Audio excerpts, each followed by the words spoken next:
KKR টিমের কাছে বর্তমানে দুজন উইকেট কিপার ব্যাটসম্যান আছে। একজন হচ্ছে পিল সল্ট, অপরজন হচ্ছে রহমানুল্লাহ গুরবাজ। হ্যাঁ ফ্রেন্ড, অবশ্যই দুজন বিদেশি উইকেট কিপার ব্যাটসম্যান এখন হয়ে গেছে কেকেআর টিমের কাছে। যেখানে এতদিন পর্যন্ত মাত্র একজন ছিল, সে হচ্ছে রহমানুল্লাহ গুরবাজ। এবং পিল সল্ট যখন থেকে জেসন রয়ের রিপ্লেসমেন্ট হিসাবে কেকেআর টিমে এসেছে, তখন থেকেই প্রতিটা কেকেআর ফ্যানের মনে একটা প্রশ্ন এসেছে যে সানরাইজার্স হায়দ্রাবাদ, ব্যাঙ্গালোর, দিল্লি এই তিনটি ম্যাচের কোন প্লেয়ারটাকে দিয়ে কেকেআর টিম উইকেট কিপিং করাবে। অবশেষে সেই কেকেআর টিমের ভেতর থেকে একটা অথেন্টিক সোর্স বেরিয়ে এসেছে। জানা গেছে যে রহমানুল্লাহ গুরবাজ এবং পিল সল্টের মধ্যে কে সানরাইজার্স হায়দ্রাবাদ, দিল্লি এবং ব্যাঙ্গালোরের বিরুদ্ধে ম্যাচে উইকেট কিপিং করবে।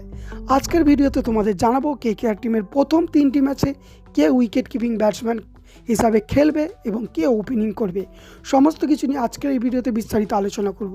কিন্তু তার আগে তোমাদের কাছে একটাই রিকোয়েস্ট, তোমরা চ্যানেলে প্রথমবার হলে অবশ্যই চ্যানেলটিকে সাবস্ক্রাইব করো, কারণ KKR team India, IPL, cricket related সমস্ত কিছু লেটেস্ট ভিডিও তোমরা একটি চ্যানেলের মাধ্যমে সবার প্রথম পেয়ে যাবে। হ্যাঁ ফ্রেন্ড, পিল সল্টকে যখন থেকে জেসন রয় রিপ্লেসমেন্ট হিসাবে নিয়েছে, তখন থেকেই সবার মনে প্রশ্ন যে গুরবাজ উইকেট কিপিং করবে নাকি পিল সল্ট। দেখো, যখন মুজিব আসবে না বলেছিল, তখনই তোমাদের বলেছিলাম যে পিল সল্টকে দিকে কেকেআর টিমের নিঃসন্দেহে যাওয়া এবং পিল সল্টের মধ্যে কে খেলবে সেটি বলা যায়। দেখো, পিল সল্টও অভিজ্ঞতা সম্পূর্ণ উইকেট কিপিং ব্যাটসম্যান এবং দিল্লির হয়েও সে আইপিএল খেলেছে, আইপিএল খেলার অভিজ্ঞতা আছে, কিন্তু দিল্লির হয়ে তার ম্যাচে ভালো পারফরমেন্স দেখা যায়নি। অপরদিকে যদি গুরবাজের কথা বলা যায়, গুরবাজ কেকেআর টিমের হয়ে অ্যাভারেজ খেলেছে 2023-এ, কারণ কোনো ম্যাচে 2023-এ গুরবাজ ভালো পারফরমেন্স দেখিয়েছে, আবার কোনো ম্যাচে মোটামুটি। তো অ্যাভারেজ পারফরমেন্স পাওয়া গেছে আইপিএলে রহমানুল্লাহ গুরবাজের থেকে। কিন্তু আফগানিস্তানের সাথে যে কটা ম্যাচ খেলা হয়েছে, আফগানিস্তানের হয়ে গুরবাজের পারফরমেন্স ছিল চূড়ান্ত। শুধু তাই নয়, বিভিন্ন টি-20 লিগগুলোর খবরও কভার করেছি গুরবাজকে নিয়ে, তোমরা দেখেছো।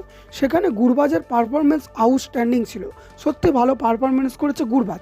সেক্ষেত্রেই বোঝা যাচ্ছে যেহেতু গুরবাজ কেকেআর টিমের সাথে আগে থেকে যুক্ত আছে, তাই অবশ্যই গুরবাজের দিকেই কেকেআর টিম প্রথম পেপার করবে এবং গুরবাজকেই কেকেআর টিম প্রথম তিনটি ম্যাচ অর্থাৎ সানরাইজার্স হায়দ্রাবাদ, ব্যাঙ্গালোর এবং দিল্লির বিরুদ্ধে ম্যাচে উইকেট কিপিং করাবে। শুধু উইকেট কিপিং নয়, ভেঙ্কটেশ আইয়ারের সাথে তাকে ওপেনিং হিসাবেও দেখতে পাবে। হ্যাঁ, অর্থাৎ এই তিনটি ম্যাচে রহমানুল্লাহ গুরবাজকেই তোমরা দেখতে পাবে। তাহলে তোমাদের মনে প্রশ্ন, তাহলে কি পিল সল্ট খেলবে না? অবশ্যই খেলবে। যদি গুরবাজের থেকে ভালো পারফরমেন্স না পাওয়া যায়, তার ফর্ম না দেখা যায়, সেক্ষেত্রেই পিল সল্ট চান্স পাবে, তার আগে নয়। তো তোমাদের মতে গুরবাজ এবং পিল সল্ট দুজনের মধ্যে কে বেটার উইকেট কিপার ব্যাটসম্যান, অবশ্যই কমেন্টে জানাতে ভুলো না। আশা করি ভালো আছো, ভালো থাকবে। দেখা হচ্ছে পরের ভিডিওতে।